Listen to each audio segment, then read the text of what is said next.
What's that word you use? Spoilers. Here we are, the beginning of Phase 5 after quite the rocky and complicated Phase 4. I was hopeful Disney would start off on good footing here, seeing as they have gotten such mixed reviews for some of their past Marvel projects. And the trailer was promising, which now feels like a lie. Let's dive in. First, a brief rundown of the plot. Ant-Man, the Wasp, the Old Folks, and Ant-Man Jr. all get sucked down into the quantum realm after Ant-Man Jr. makes a super hologram map thingy. They get separated. Ant-Man and Ant-Man Jr. get captured by rebels fighting against Kang the Conqueror, while the Old Folks and the Wasp meet Bill Murray for cocktails, and he betrays them, so they fly away in a generic spaceship. Meanwhile, Ant-Man and Ant-Man Jr. get kidnapped by MODOK and brought to Kang, who wants Ant-Man to shrink down a magic time orb, or else he will kill Ant-Man Jr. So Ant-Man does that with the help of the Wasp and someone from Baskin-Robbins, and Kang takes the orb.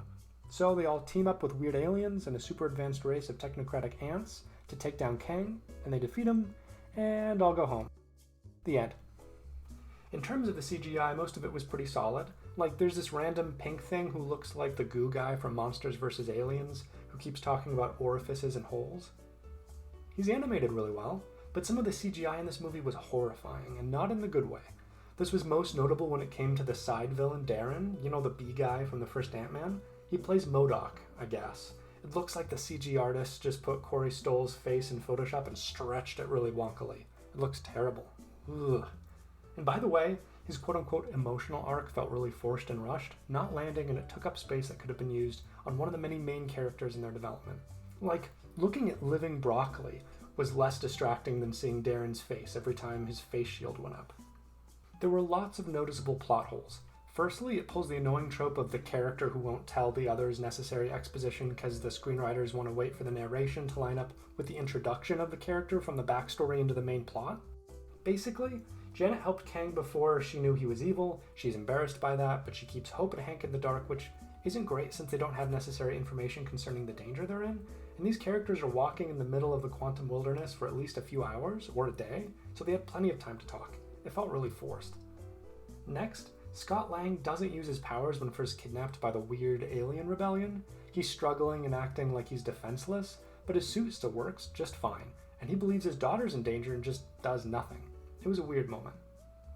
But the biggest grievance in the plot had to do with Kang himself. See, his plan has to do with wanting to have Ant-Man shrink the multi-dimensional time travel ball that Janet permanently enlarged, so that he can escape the quantum realm. He has Ant-Man and his daughter captured, and instead of taking the Pym particle for himself and replicating it, or having a blue-helmeted crony use it to shrink the magic 8-ball, he allows his enemies to keep using their powerful tech, which they eventually defeat him with. Wow, and this is the guy they're building up to be the main bad guy of the MCU? Like, he has at different points every ant person defeated and could have taken their suits and Beyblade Pym discs, especially because he knows that's how Janet trapped him in the quantum realm in the first place. He should know how powerful that stuff is, but he just lets his enemies keep it all, even after capturing them multiple times. It would be like if in the Fast and Furious 37, cops arrest Vin Diesel and take him to prison, but they just let him keep his AK-47s and are somehow surprised when he starts shooting people and escaping the prison with the guns they let him have. That's how dumb this feels with Kang. All these prior complaints would have been greatly ameliorated if there had been some ultimate consequences and effects that the events in this movie had on the greater Marvel Universe, or even just for the particular characters. But alas, there are no sacrifices, no characters die except for some alien that shoots Sunny D out of his face, and the status quo does not change at all. Literally, the characters went to some secret world, defeated a villain they didn't know existed, and returned to life as normal. No emotional arcs, except I guess for MODOK, just busy work for the audience. As for the positives, some of the jokes land and are sort of funny. They were going for a Thor Ragnarok kind of vibe, which most of these Marvels do nowadays, and it felt pretty muddled. Paul Rudd is great, and is always the highlight of these movies. Kang's performance was really strong at many points of the film, and he had a great, intimidating presence. If only they can weed out the pretty basic plot holes, they'll have an alright main villain for the next few phases. I guess I should also mention the after-credit scenes. In the first one, we see a bunch of different Kangs, which is fine. They were angry in a nondescript way. The Pharaoh one looked kinda silly, like what is he gonna do, bop someone on the head with one of those gold scepters? And the second scene was Loki with Owen Wilson, who finds an old-timey version of Kang in the past, which was alright, but it just reminded me of other better Marvel stories out there than the one I just endured.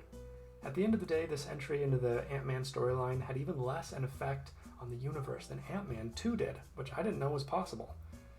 Oh lordy, Phase 5 isn't looking so good. I wouldn't recommend this one. You can actually skip over it and you don't really miss anything. Just watch the after credit scenes on YouTube. Oh, Marvel.